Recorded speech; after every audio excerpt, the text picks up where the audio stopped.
and their various pros and cons. One of the major upsides of playing Bug Delver is a significantly better match against Blue, White, Red Miracles. The ability for Abrupt Decay to actually blue up a counterbalance is a huge deal. Cannot be overstated. Yeah, that might be the most important card in the matchup, honestly. Decay is great. And Remelt, now, I remember he ran into a draw against Huey Jensen once, and the reason that happened is because they had Batter Skulls running into each other.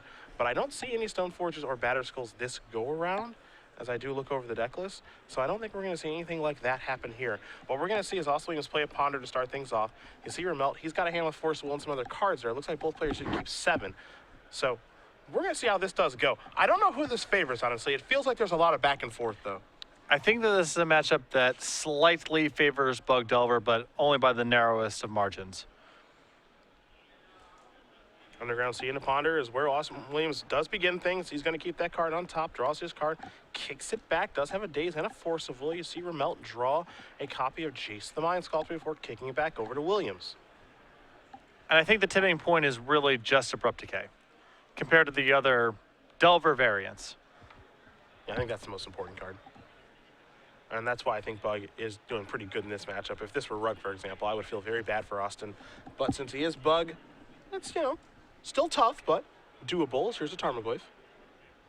Access to discard spells of various sorts, whether it's Thoughtseize or Hypnotorak, both of those are going to be pretty productive against Miracles most of the time. Tropical Island does come into play from the Misty Rainforest. There's a Tarmogoyf. It's just a baby, though. Just a 1-2. Excuse me, just a 2-3. I apologize. There's a Ponder in the graveyard. I think of Bug Delver as the anti-control build of Delver, Blue, White, Red as the anti-creature build, and Rug as the anti-combo. Gotcha. It's a little more complicated than that, but I find that to be a helpful shorthand.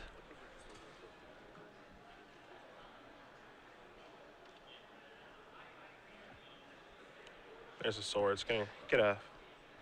We'll see if it's going to be a Plains. Yeah, I figured it would be. Basics are actually one of the nicest things that this deck can do. I mean, very conscious of Wasteland. Yeah, now this is actually interesting. Austin has stopped him and said, hey, I might want to fight over this. You're assuming this is going to resolve, but you're not sure. Okay, all right, it's gone. I think if Austin there does not have Brainstorm, he's sort of forced to fight over it because he has no backup threat. But since he has Brainstorm, he doesn't have to use his cards that way necessarily. Yeah, I think it's acceptable. Can find another threat card. Look, this game's going to go long. I don't think you need to try to play that tempo game of protect my Tarmogoyf and get the job done, and then maybe get ruined by Terminus the very next turn. Yeah, that's a tough thing. There's a lot of matchups where it's very easy for Bug Delver to protect its starts with soft permission, but Miracles has Swords to Plowshares, it has Terminus. It initiates a lot of fights for 1 mana, which takes a lot of the sting out of Spell Piercing Daze. Williams is going to draw a card here. Brainstorm is what he's found. He's going to play Misty first. He wants to make it a perfect Brainstorm. And he's going to play that here. Going to do it off a Trop, not going to do it off an Underground. We'll see if that comes back to hurt him.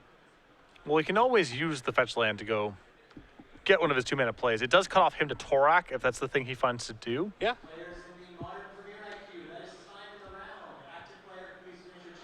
So 3 cards here. Time to put a couple back. Found another copy of Tarmogoyf. Going to sacrifice here. And now deploy a Tarmogoyf. I imagine it was going to search up a Bayou. Yeah, get the good spread of mana. Yeah, and there that is. So he's got all 3. Here's a Brainstorm at the end of his turn. See if maybe we're going to have a counter here. This could Daze. I don't think this Daze is getting much better is the thing. Although, the upshot of this is Austin not dazing here will likely lead Shane to believe that there's no Daze to be had. Yeah, he may play something, you see a Vendilion Click, you see a Jace, he might be more willing to run those threats into a Daze. You also see a Snapcaster in hand now, too. We could see Snapcaster on Swords, Daze the Swords. Yeah. Which would be pretty good as well. I think the reason that Shane cast that Brainstorm in a turn is because, look, I need some lands. I've got an island, a plains, and a mountain. I don't think he's got anything else as far as lands are concerned. It's not just quantity, too. It's quality, as you just mentioned. Yeah. He's got to find double blue soon. Be able to resolve this Jace. And Lurgoyf's coming across. It's a 3-4. So now we're going to start to get to work on that life total, assuming that Shane allows him to. And now we might be in a situation, Patrick, where it's just protect the Tarmogoyf. We let the first one go. Now here's Snappy. I imagine, yeah, that's going to target the swords. And it's going to go after the Goyf.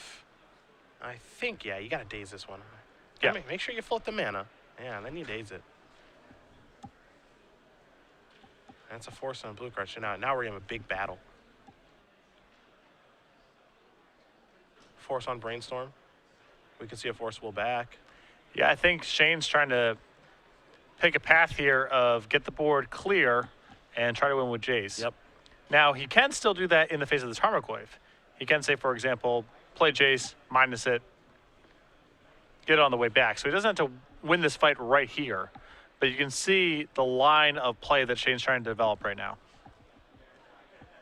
It looks like he doesn't want to cast the Forceful, but it feels like he almost feels like he's forced to cast it. Yeah. Keep Jace as his last card. He knows the top card of his deck. So I'm almost positive it's not a land. So he doesn't get to just spike Jace because then it would just be lights out. I don't even think he would think twice about it. So here goes Goyf. And let's not forget, too, he does get to keep Snapcaster Mage. That's not gone. At a certain point, Shane also, he has to identify what could be in Austin's hand. You know it's not a threat card because he would have cast it, almost certainly. And you know it's not a cantrip because he would have cast that. So lands and removal spells, maybe stifles, those are the kind of cards you can put him on here reasonably. So it makes sense to get aggressive fighting that fight. That's a good draw. Jeez, that's a good draw. Liliana. And I think you have to count. Yeah, you got to counter it. Yeah. I think you have to because if you just, well, I guess you could let it go, and then when it ticks up, assuming it does tick up, you just discard the force and hope you draw an island. That's some risky play. It really is. There's Verdant, pass it back. Draw a card in for 2. You can see the last 2 draws here were Swords and Counterbalance. Can't even cast Counterbalance. This is crazy to think of from a Miracles deck. And you got to like Shane's spot from here. I mean, his draw steps are just better pound for pound than Austin's. I think so too. Especially with a Source of Plowshares as insurance. Now we get to play the naked Counterbalance game. Oh, never mind. Forget that. Abrupt Decay. No reason to reveal, of course. Can't counter it. Austin's going to draw a card here. He needs to find a cantrip. Yeah, this is one of those hands, he's got a Daze and a land and a fetch land. It looks bad, but it's one of those type of hands where if he draws a Brainstorm or a Ponder, it could go from bad to excellent without much help. Gonna Swords that. Gonna gain a little bit of life, and here comes Snap Daddy. I suspect this is not the way that Shane believes the matchup is supposed to play out here. Snapcaster just trucking along here on an empty board, but I'm sure he doesn't mind. Against the old Abrupt Decay deck? Yeah. Yeah. I agree. Well, hey, let's keep it going. 2 more.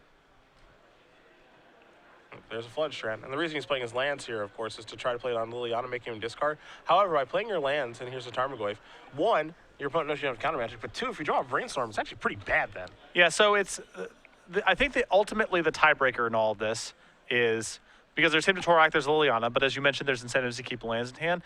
I think the tiebreaker here is that if he draws Entreat, Yep. he wants as much mana as possible to make as many angels while still playing around Daze or Spell Pierce or whatever he's worried about. Yep. Entreat's the biggie. I agree with you that it's nice for him to be able to hold lands back. There's some arguments for just playing them because of the discard spells, but if I was Shane, I would just keep playing them just to maximize the draw of Entreat, which seems like the most important consideration of all the factors. And hey, I don't know which one's right. Are you supposed to hold them? Or are you supposed to, as you said, play for Entreat? If there's no Entreat in his list, I think he's supposed to at least hold the last one back, the Tarn, and possibly the Strand before that as well. You saw Forcible to draw. Here comes Big Bad Tarmogoyf. That's for 5. That's a lot. Force of Will is a fine draw here. I mean, a hard counter spell even at 5 mana in this board is really nice. That's a Brainstorm. I almost want to counter that, which is... I don't know if that's crazy. I feel like countering that's probably pretty good. Oof. Oof. I think I like countering it if he has 1 card in his hand. But empty-handed, I think you gotta let it go. Well, he did, and it's risky. Top's in play. I think he's going to counter this. Yes, he has to. Yeah, it's the best card in their deck. I think you have to counter that card. See, I think that's a mistake. I think you have to counter that card. With 2 fetch lands in play, Yeah. it's just too. He gets to look at too many cards. And that's the fastest block I've ever seen, and it is appropriate because here's a Terminus, of course. Yep, and so he's going to force a will that. And that's fine because Shane knows his next card is a Terminus, and also he can just take a lick. Ooh, ooh, Whoa, yeah, ho-ho. hey. Hey, Slow down. You need that Terminus, my friend. I wouldn't sacrifice that. He's going to spin now. Take a look at Terminus, top of the plains. Yeah, it's awkward because he wants to, maybe miracle the Terminus off the top next turn, but then he has to shuffle away the top, which is a big payoff. He needs the top. I think he's just got to take one more lump here and Terminus and then hopefully stabilize from there. And this matchup, 3 and 0 isn't a big difference. Now, the thing that makes this stink is he goes to 3, which means fetch line activations, he doesn't get many of them. That's the thing that stinks. He's going to spin, make sure he did set everything up. Here's Terminus again.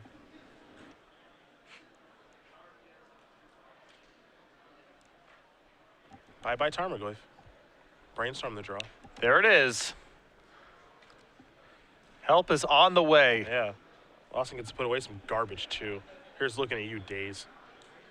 1, 2, and 3. Wasteland, Delver, X. X is Tombstalker. It's pretty good. Put a couple cards back. It's a Boomstalker, I believe. Yup. So we're going to delve the underused mechanic from Future Sight. I'm surprised Shane isn't even spinning the top here in response. I am too. Like spinning and fetching. Maybe, See what I your don't even know if options you are. want to, I don't know if you necessarily want to fetch, but at least, It's free info.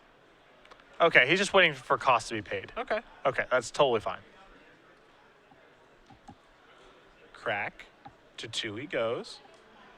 And this is the issue of letting this deck have dividing top. I mean, even with no counterbalance in play, even with no cards in hand, he's getting so many looks. It has to be stated. It's their best card. Yeah, I was covering a match with Shroud while you were on break, and I said, I don't know if it's the most powerful card in the deck, but it's certainly the most important. That's how I feel. It's the engine that makes the car go. Oh, well, look, those 3 cards suck. Fine, I'll fetch. I'll look again. Yep. I'm at 1. Get a basic planes. And it's not even just, removal spells or Terminus. From here, even Entreat might be enough to just steal the game. Look again.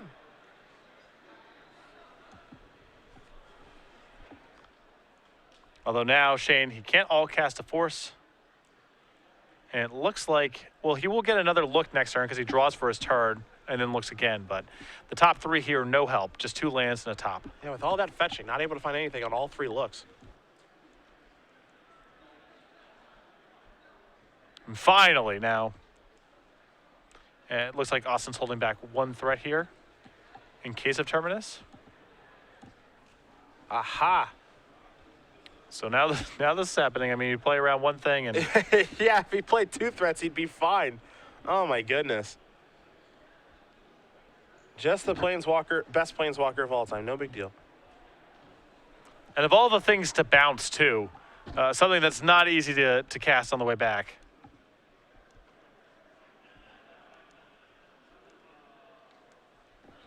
Yeah, that turn he could have played a Delver. Yeah, it's one of those things where if his draw step is, if Shane finds Terminus, Austin looks like a genius. I think the fact that there's numerous cards that punish him for this line, Source of Plowshares, Chase the Mind Sculptor, even a Vendilion Click to Chump Block, so on and so forth. I think Austin's supposed to play the 2 threats there and just accept that Terminus might beat him. Yeah, if he finds Terminus number 3, that's life. Yeah. I mean, it's tough to say, how everything broke here. It's easy for us to say now. Yeah.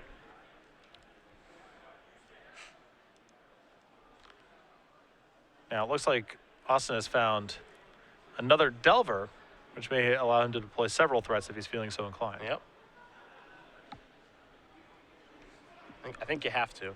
Because one thing is that your opponent is only working with the cards that are on top of the deck. There's no fetching and shuffling. So what they can find is very, very limited. So there's Boomstalker. There's Delver. I like casting another one. if he has another one in his hand. So there's top. We're going to spin. 2 and 3. Snappy. Can't snap Terminus yet. Doesn't have enough mana. The sword got exiled earlier. Yes, it did.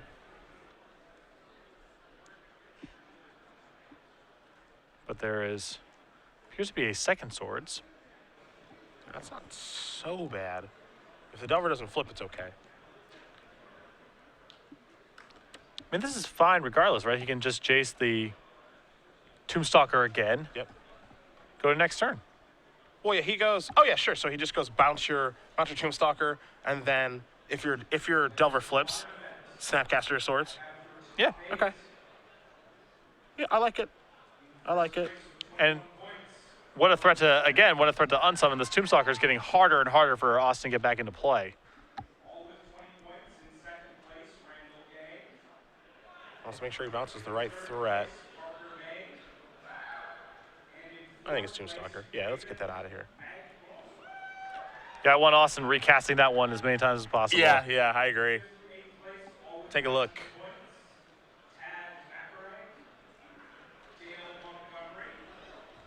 He's just going to do this right now. Do you like this play? Inside the upkeep? Yeah. Well, the problem is you're sort of compelled to do it no matter what, right?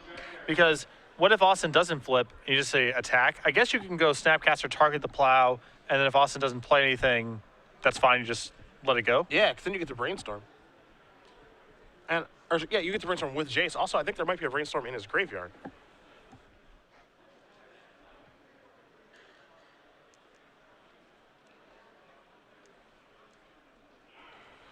Oh, well, 2 more threats, and Deathrite Shaman is a very good one. So Shane now back in the same spot. Terminus, where are you? I need you, Terminus. Ponder. Some redraws. Yeah. Don't forget, he hasn't brainstormed Jace yet either. Yeah, that's the last option. I think ideally he wants to. I guess at this point he does need to find a sweeper because he just loses Jace altogether. He's going to bounce. Draw a card. Draw the Ponder. This also feels very preempted to me. I mean, he could wait on the Jace. I think if he can 100% wait on the Jace. If he finds a Terminus in all this, then he would rather keep the Jace in play. Yeah. I don't love the sequencing there, but I also have watched Joe play the deck so many times that, the sequencing is almost second nature to me because I get to see him I get to watch him maximize how many cards you see so many times. Yeah. Because now there's now, maybe he gets out of this turn. Maybe he finds Source of Plowshares or what have you, but what about the next turn?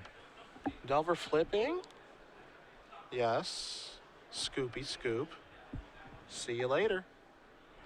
Austin Williams once again on 1 over Shane Remelt. Bug Delver squeaks out the first one over Blue-White Miracles. Yeah, it's one of those games where, Austin feels like he has him on the ropes, and then turn after turn, Shane's barely able to fend him off, but finally just misses one time too many, and Austin up a game. Well, my friend, we're going to take a look at sideboards here. We'll start with Shane Remelt's, which you do have in front of you. 2 red Elemental Blast, 2 Rest in Peace, 2 Supreme Verdict, a Pyroblast, a Pithy Needle, 2 Meddling Mage, a Vendilion Click, 2 copies of Disenchant, a Sapo's Web. And excuse me? Oh my goodness. And an Is It Staticaster. So I would imagine that we are going to see the Vendilion Click, the possibly the Pithy Needle, as it's an answer to Liliana, though a little narrow in application. I think the 2 copies of Rest in Peace are great here. The creature-based Tarmogoyf, Deathrite Shaman, Tombstalker all struggle against that card. Quite good. And I think the 2 copies of Supreme Verdict are here as well. I think that Sapo's Web is probably for, I would guess, for Death and Taxes. Okay, web check. 2 colorless. Comes into play cantrips, and your lands can't be the target of stuff? Is that it? Lands with activated powers do not untap during their controller's untap step. I believe is the card. Okay. So Rashad Port, Wasteland, Horizon Canopy, Caracas. I think all those lands get locked up. That's one of the more adorable things I've seen. Yep. I like it.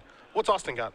Creeping Tar Pit, 2 Disfigure, a Grafdigger's Cage, 2 Spell Pierce, 2 Golgari Charm, a Hematorak, a Null Rod, a Crozane Grip, 2 Vendilion Clicks, and a Force Will. I really like Vendilion Click. I like the Crozane Grip, the Null Rod, and the Creeping Tar Pit. All seem like good additions. I'm actually surprised to see Tar Pit in the board. Well, one for the slower matchups, you know? I don't mind it. I think it's good. I'm Yeah. surprised it's not main. That's all. Well, it is awfully slow, and there's a lot of matchups where you don't have nearly the time for that kind of thing. Because Tar Pit I expect to be actually pretty good in this matchup. In this matchup, yes. You know, Shane's going to just try to kill everything. Having a threat that you can activate at instant speed, something that doesn't get swept up under a Terminus, if it's coming off of Shane's draw step, these are all good things. And if Austin is anticipating Rest in Peace, having threats that aren't predicated on the graveyard is really nice as well. Okay, so fun question time. Which of those 5 man lands is the best? Colonnade? We think? I think my answer is different from format to format. I think in low power formats, that Connolade and Raging Ravine are the best, and in high power formats, Creeping Tar Pit's the best. So the other 2 are Stirring Wildwood. Okay, Lava Claw Reaches is definitely the worst one. It is the worst under all circumstances. Okay, got it. Sorry, if players are allowed to have infinite mana at all times, it's the best one. Otherwise, it's the worst one. Okay, well, is it the best one? Because you can then, like, what you can do with Raging Ravine is you can just keep activating it. Isn't that a thing you could do? Like, you just keep activating, like, isn't that like a thing? Like, you activate Raging Ravine, attack with it, and then it gets 2 counters? I thought they changed that rule. It used to be the white Genju used to get double or triple wife link in those situations. I thought that rule got changed. Maybe you're right. So it's not even the best in infinite mana world. You know what? I'm going to throw a bone to Lava Claw Reaches. Let's just say the Raging Ravine thing doesn't work. Okay. And Lava Claw Reaches wins that one. Right. All right, we're going to give it 1. Okay, so my answer is different from format to format. In low power formats, if you had your hypothetical standard format, I think Raging Ravine or Connolade are the best ones. In high power formats where, you know, it's about mana efficiency, it's more about attacking planeswalkers, it's more about doing things that can't be interacted with, Creeping Tar Pit becomes the better one. I've lost a Creeping Tar Pit a lot in my life where I was like, you know, beginning the turn at 12, and then I'll just like a shoulder shrug and all right, let's do it. The decks I play typically are good against Creeping Tar Pit. I have lost to Celestial Connolade plenty, though. Yeah, sure. Plenty. It's just, you know, Creeping Tar Pit's working away your life total when you're at 12, and you just go from 9 to 6 to 3, and you're just like, come on, really? Yeah. And then they finish you off. Hey, and I mean, it happens, trust me. The decks I play typically aren't very good against Sarah Angel, so getting that off your Coastal Tower, that's pretty tough to beat. You know what we're in store for one day, I don't know when, but the enemy versions of those. Yeah. I'm excited to see what those are going to be. Well, That's design space that hasn't been used yet. it's true. They do typically shoot very high in power level with manlands. I mean, the initial ones in Urza's Legacy, you know, Treetop Village and Fairy Conclave, still superstars. The encampment's okay. Kevin's fine. The Watchtower's horrible. Watchtower got the short end of it. Even Spawning Pool showed up a little bit in Flores' Napster deck back in the day. It's actually probably good the Watchtower sucks. Blue-white decks don't need a good threat. Well, you know, generally speaking, I prefer cards that cause the game to conclude rather than to go on forever. Forbidden Watchtower is one of this game's going to be going on for a long time. It's just a 1/5, right? Yep. Yeah, it sucks. That's okay. We still love you, Watchtower. Someone's got to be the worst. Right. That's all. Correct. Not everyone can be Mutavault. And I like the one with flying and the one with trample being the powerful ones. Just get the game over with and play another one. Pretty much, yeah. Both players going to take a look at our opener here. We'll be underway in just a bit between Remelt and Williams, Split Red Miracles, and Bug Delver. It's a top. If you have a counter spell, I can counter it. But it doesn't look like there is one. That's why the card Shahrazad entertains me so much. So the game engine already handles this. You just play a second game. You just play another game after the first game's over, you know? Maybe that's ancient design. That's Yeah. all. That's an ancient old design. Time to spin the top here. You saw Delver there from Austin. Remelt going to draw a card. Down a game right now. 6-0-2. If he wins, he's in top 8. Austin Williams wins. He's in top 8 as well. Probably your #1 seed, too. Yep, X1. I mean, Joe's in the process of double drawing. Probably going to see a healthy number of 7 1-on-1s in, so it's a big match. Top 8 seems to be pretty diversified as well. There's a Storm deck, it looks like, in top 8. Ooh. There's also a Dredge deck as well, so could be a speedster tonight. Torak, fire away. Oof. And you see Remelt with the mana that's available. That mountain has been a real pain. Yep.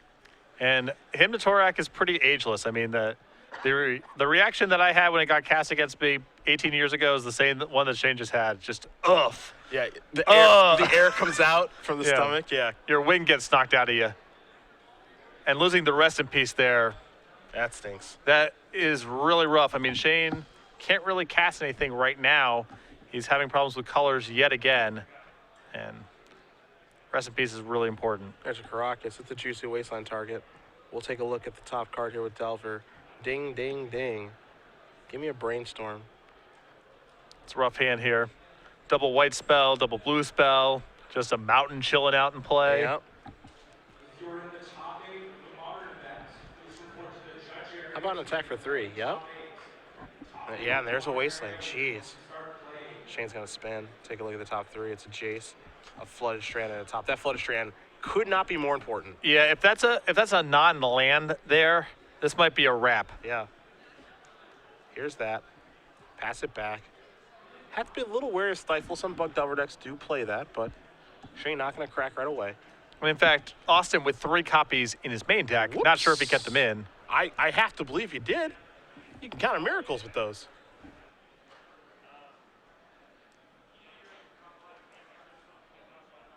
I'm going to get a blue mana, huh?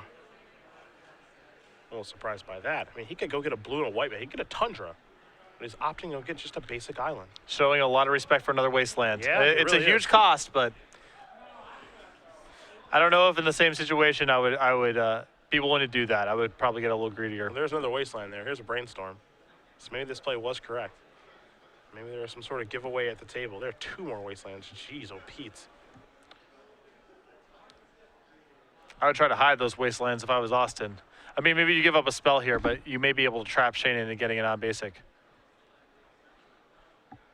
Also, maybe it's just better to hide Liliana the Veil because Shane's so low on resources. Yeah, this is true. I could see that. A lot of routes for Austin to take. I mean, he can play the protect my best card game, or he can play the information game, both of which have their upsides. And one thing, yeah, I was gonna say one thing we don't know is where Vendillion's going, Yep. and that's why Vendillion's so powerful. It's gonna trade here with the Delvers because Austin's like forced to brainstorm, and then he's like, I'm just targeting myself. What are you doing? Well, he might have been brainstorming there to hunt for days. That's fair. He could have waited technically for Shane to announce the trigger, but Yeah. I think he wanted to find days. It's ponder time. There's another Delver. Yeah, I think he was hiding everything right there from that Vendilion click. And so now he has Deathrite Shaman, Liliana, and Delver of Secrets all rolled up. Yep. See what he's gonna deploy, if anything. There's Deathrite. Time to kick it. Remelt's gonna spin. Entreat, verdict. Ugh. Brainstorm is okay. Yep. If you can find a way to shuffle. I think you have to cast. Okay, Ponder's not a bad card. So let's go look at 3 cards here. Swords? I don't think so. That's the new one. It's a quick shuffle there for Shane. And I think Liliana might start squeezing him here. Bug deck comes from a lot of angles. Yep. A lot of angles. Absolutely.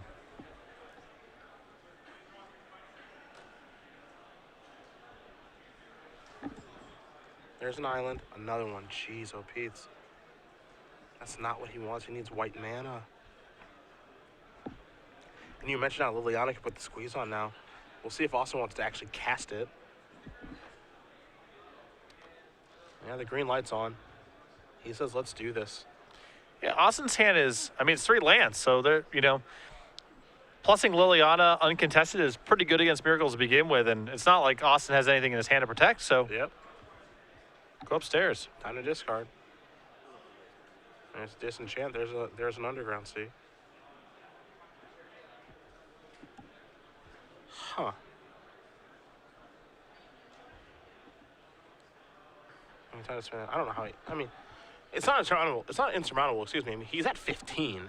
Yep. But this is tough. Remelt's going to draw Scalding Tarn.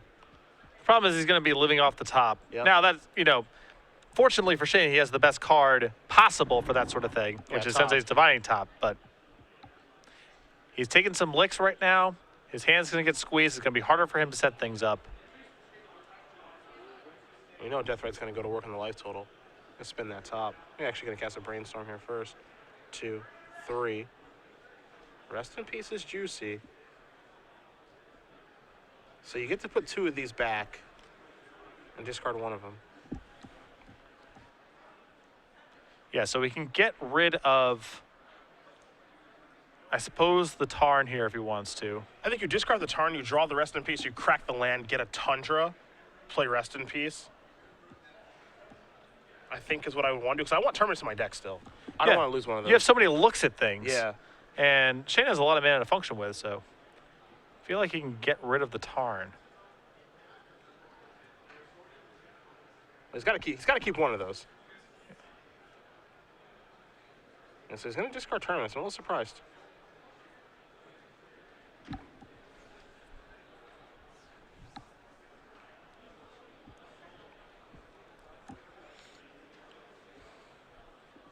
Let's see what Williams wants to do. It looks like he's contemplating adding a Delver to his side of the table. Yep. I mean, he's got to be a little nervous. If Shane discarded Terminus there, does that mean he has a backup Terminus? Yep. So it's scary stuff. It'll get you thinking.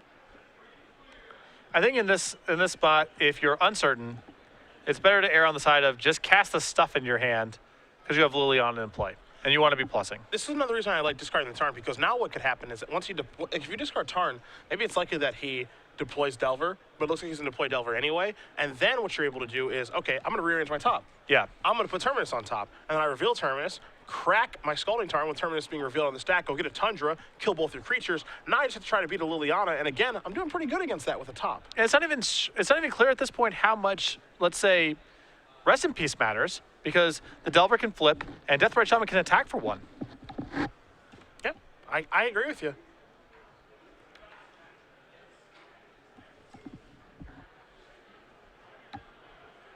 There's your Tundra.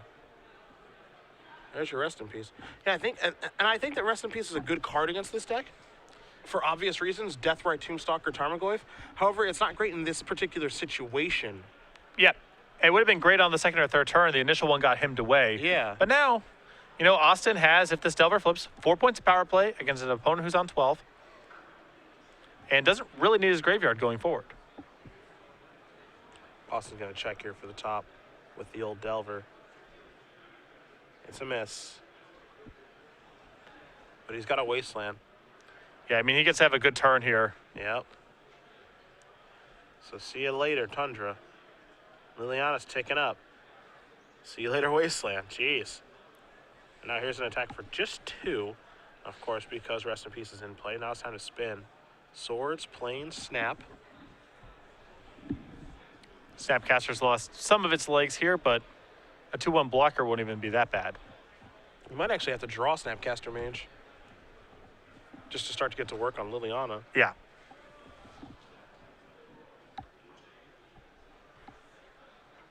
And Delver flipping now is a real disaster.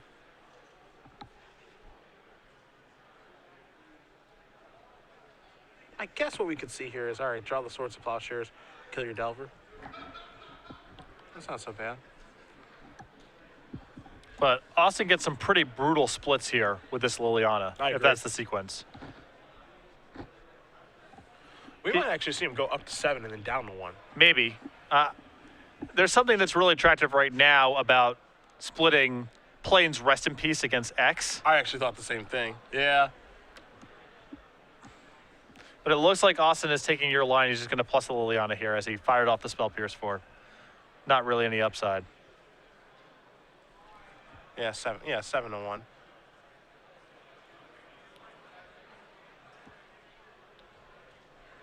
Plains Rest in Peace versus the other lands is I mean, that's a squeeze. Yeah, it really is. There's top. Kick it back. Let's see what this will be. Cantrip type effect? I believe it's a Ponder. And it is. Let's go deeper. Take a look at 3 cards. Goyf stinks.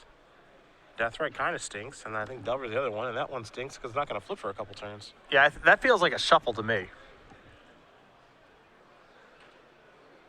What we could see here, though, is you put your opponent to the test with Rest in Peace, and then this Goyf and Friends actually look good. Yeah, it looks like Shane is responding to this Liliana ultimate right now.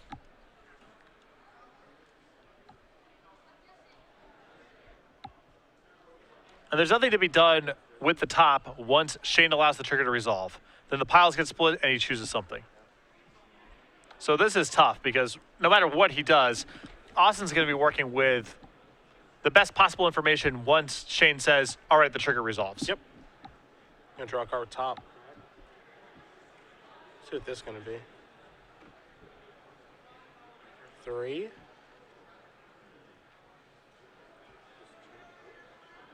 Okay, so he's floating mana. That's mighty interesting.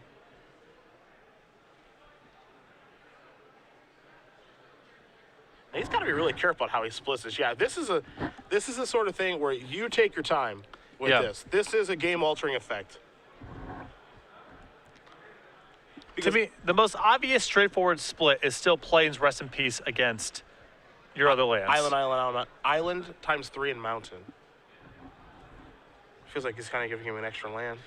Well, I don't know.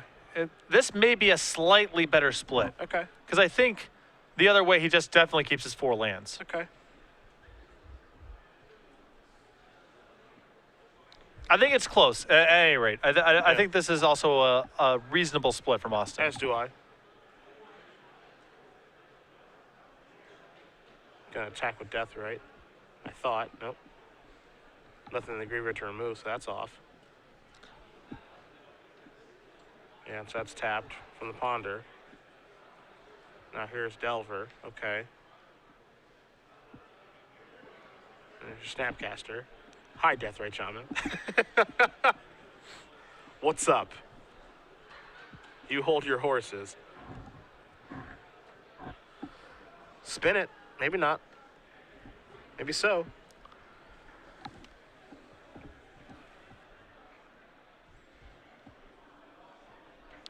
I mean, this has got to still be worth protecting, I feel like. And you know your Delver's not flipping for another 2 turns. Yeah, you got 2 turns till it flips. I'd almost rather block with Delver there. Yeah. Deathright has value. Again, you know this thing's not flipping. Yeah, you can't look at the top card like you don't know what it is. You kept with Ponder. In for 1. You know it's a Goyf. That's a 1 power Goyf. Liliana takes up. Spin this. 2, 3. So far away from the Verdict. Verdict would be a backbreaker. Yeah, but he's got a long way to go. Jace might be okay. He'd have to give away his top, but it might be okay. You play that, you get a Tundra. Well, what's the plan long term with Jace here? I mean, you have to unsummon, it gets chipped, and, what if the Delver flips? What if another card goes to the graveyard with Tarmogoyf? Well, we 100% know Delver's not flipping next turn. We know that. We're 99%, let's call it. I'd say 100. I can speak for myself when I say 100. Okay, that's fair. The top card of Austin's deck is Deathright Shaman. So, and of course Shane doesn't know that, but if Shane was working with perfect information, what I think you do here is you activate top, you draw the Jace, you sacrifice the Tarn, you go to 5, you get yourself a Tundra, you play the Jace, you bounce the Goyf, since Goyf is now 2 power, and we know that Delver's not going to flip, so it's 1 power. You take your chip shot at your Jace, you go down to 1, and you brainstorm, maybe you hope for the best. Your deck's reshuffled, you could peel Terminus. Not an unreasonable plan.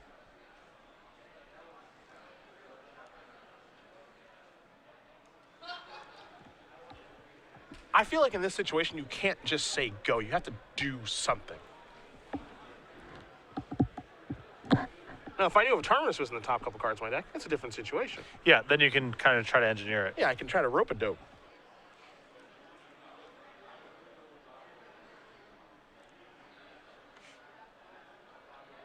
Leon's going to take up to 3 after deploying. Spin. See if Terminus is the 3rd card down. Nope.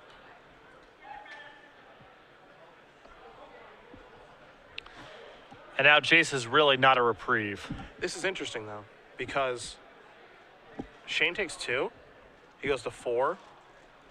And he has a Tarn on top of his... He has an Arid Mace, excuse me, that he can draw. And he also has a Supreme Verdict, so what he could do is he takes 2. He goes down to 2. Yeah, so he plays that. He takes 2, he goes down to 2. Yeah, he has to let go of his top. That sucks. But he casts Verdict. Yeah. Clears it up. Doesn't look like there's a choice here. Yeah.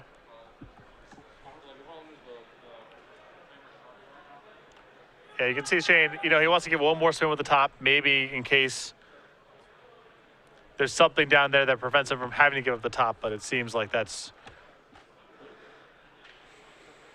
kind of out of the question. So it looks like he's going to go spin, draw. Because he can actually look at some cards here if he sequences correctly. So he says, all right, match my top to spin. In response, I'll draw a card. I'll draw Supreme Verdict. In response to that, crack my fetch. In response to that, crack my other. In response to that, crack my fetch, resolve that. Then crack my fetch without a stack, resolve that. Then I get to see the next cards after both of my fetches have been cracked. So I know what the next 3 cards are going to be. Now he's at 2. I feel like he missed out on the opportunity to look at the top 3 cards of his deck at this point. Well, what's he going to find besides Supreme Verdict that he's interested in? Well, no, Supreme Verdict he's always going to draw. Oh, just in terms of getting some to rearrange? Yeah, he would know the 3 cards of his deck right now if he stacks it correctly. Now this is just a mystery. Now that's a good draw. That's not bad.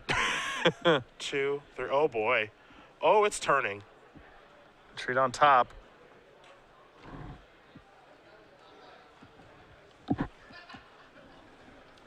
And just like that, I think Shane might have flipped it.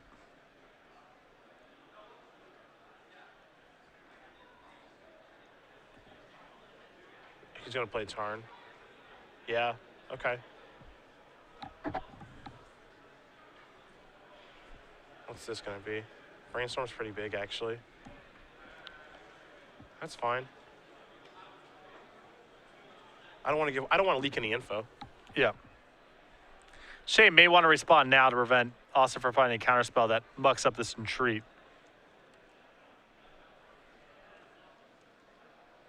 The thing is, there isn't like a word where he keeps days, right? Probably not. You gotta have like a sicko read. Yeah.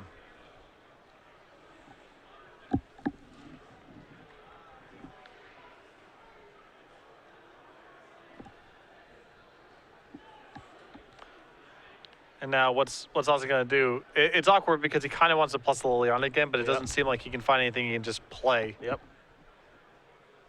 Gonna brainstorm again, I think. The problem with this is this isn't the most effective use of brainstorms right now. Here's a force. That doesn't matter though, because he's got no cards in his hand. It's a Misty and Abrupt Decay, so none of those cards really matter at this point. He's just gonna play Misty. He's gonna tick this up, and he's gonna get assaulted by Angels here and draw a card. Hello. Pay the costs. Shane's done a great job getting himself into this spot. Things were looking really bleak. Yeah, he can sack the fetch land to do that. I guess he doesn't want to sack the fetch land because he wants to keep top. That's fine. That makes sense to me. I think you kill Liliana, and then you attack for 4. You put your opponent down at 19. Yep, you play top, you kick it. You gotta get moving and grooving though. Look at the clock, my friend. Yes. He's got 2 draws. Third one is not good. He's got to sack this fetch land now because I think the card that Austin needs at this stage is Deathrite Shaman. I don't know if there's another card that can get him to the finish line. That's the card that steals it. The Tar Pit too. Yeah, Tar Pit. Tar Pit's not bad. Assuming it is in the deck. It's in the sideboard to start. Yeah, he cracks it.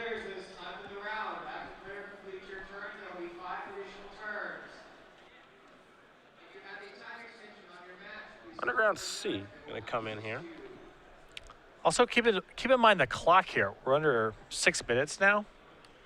This is a spot where this match could end in a draw, which may or may not be fine for Austin, and is definitely not fine for Shane. Absolutely.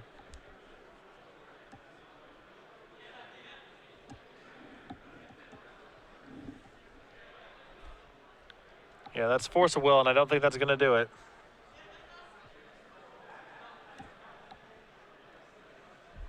U. Pushing a 6. Death Threat's too slow now. Tar Pit's too slow. I don't think he's an out. Yeah, his hand's force of will. I think we're going to be going to a game 3.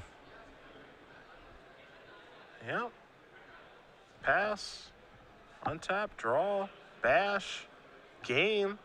Well played by Shane Remelt. We're going to go to a third one. Miracles is so resilient. Jeez. Yeah, awesome stuff. I mean, Shane looked like he was up against the ropes there in several different ways and found a way to battle through it. I'll tell you, the thing, games like that are why I like Entreat in the deck. Is because your ability to steal a game. Yeah. That's why I like it. Now, does that mean that the card is correct? I'm not sure.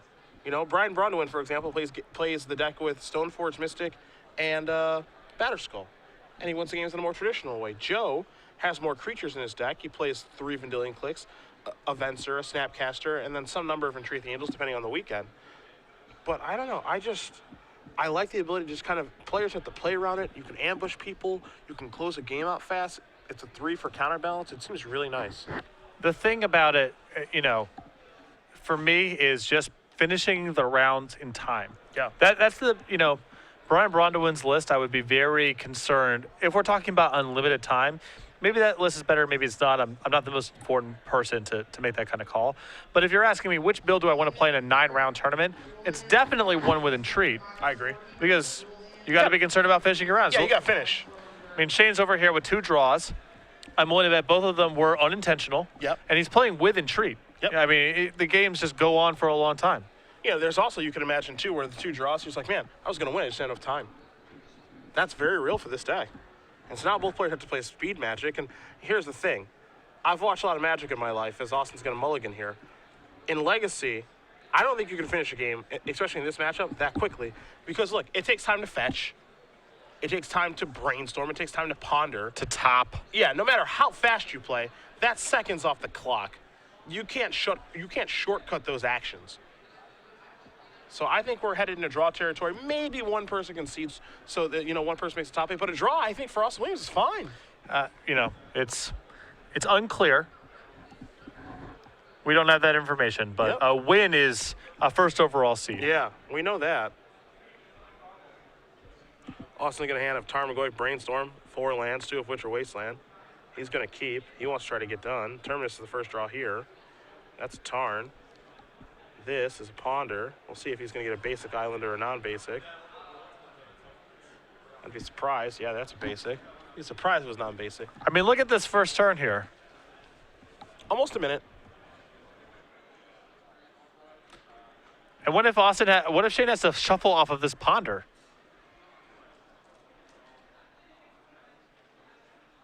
Tick-tock goes the clock. That's what happens there. Kick it back. There's just no great way to close quickly. There's 8 Tarmogoyf. Untap, draw a card. It's a 2/3. Top has been found. There that is. If Shane can win in time, though, it's only Entreat. Yeah, no other card does it. Verdant. Goyf. We're in for 2. You see the Brainstorm. Could have made it 3 if you'd like. But there's also this aspect of when you're playing quickly, you're more prone to make mistakes. Arid Mesa can get sacrificed here. That's good. Boston still has Stifle in the deck. I think he's got to at least give that a look with the Brainstorm. I could see that, given the situation.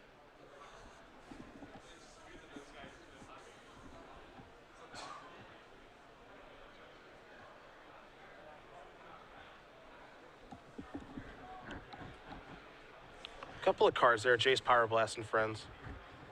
Take a draw, Will Shane. That's Power Blast to the grip. There's Floodstrand. That can find Volcanic. There's a Brainstorm in a turn. And see, I mean, no matter how quickly you play, the decisions are all magnified. He might want to counter this Brainstorm. Yeah. He might want to think about, okay, Maybe I Pyroblast this. Maybe this is how I want to use Pyroblast. And down the road, I can Snapcaster the Pyroblast. But you don't have time for that now. Yeah. And resolving a Brainstorm plus fetching, that takes time. Yeah. Are you supposed to be Vendilion clicking in response Yep. somewhere along the line here? Yeah, you know? who knows? If you're going to play Miracles, you got to know how to do it. And this is obviously a learning experience for Shane. This has to be a very frustrating tournament for him. If he ends up 6-0-3, he's going to walk away from this tournament, and he's won one of these before, saying, I didn't lose a match. I'm not in the elimination rounds. I don't know. I mean, you can be frustrated, but it's only at yourself. I mean, if you get 3 unintentional draws in a 9-round tournament, maybe your matches went long, but maybe random stuff happened that's outside your control. But that's a hard number of draws to get In one tournament. in one tournament. Yep, I agree.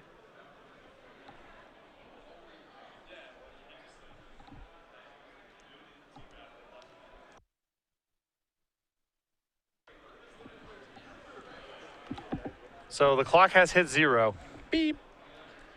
We'll figure out what turn it is right now.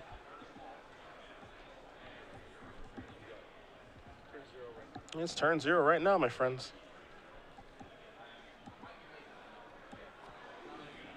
So here's a V-click. We don't know where it's going just yet. Yeah, so Shane gets 1, 3, and 5.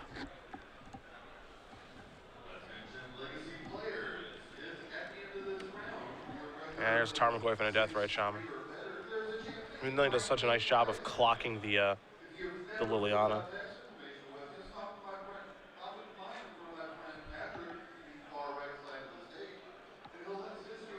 Down to 1 goes the Planeswalker. And it's funny, because do I think Shane's going to win this game, given how this game looks? I do. It looks really good for him. I actually do. I mean, he's got he's got a Swords for the Goyf. It's no luck, but, Yeah, but it looks really good.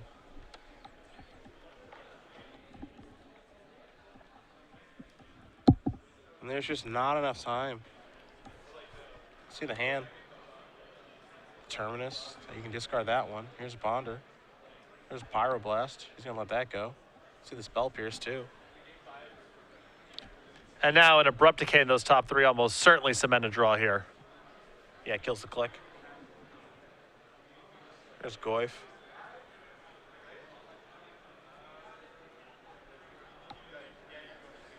Gonna spin the top here, I imagine, in just a second.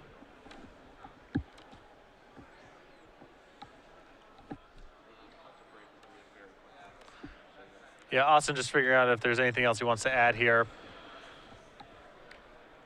Looks like he likes to creep it. It looks like he's just emptying out his hand here to be able to use Liliana empty-handed.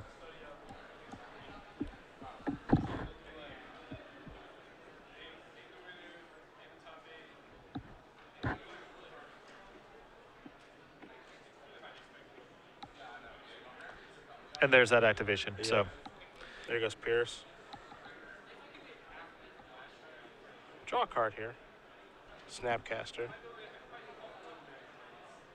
Turn number 3. I'm gonna finish that off. Gonna cast. Looks like cast Snapcaster right now. That means he, I imagine. Gonna get Swords. Take care of Goyf. Let's make sure he can do this around counter magic. So he gets it off the table. You see the Creeping Tar Pit that Weston Williams played last turn. yeah. That one's from the board. I love that card. Yeah. I really like that card because I've lost to it so much. I don't think I've ever activated or attacked with it before. That card's not in my range.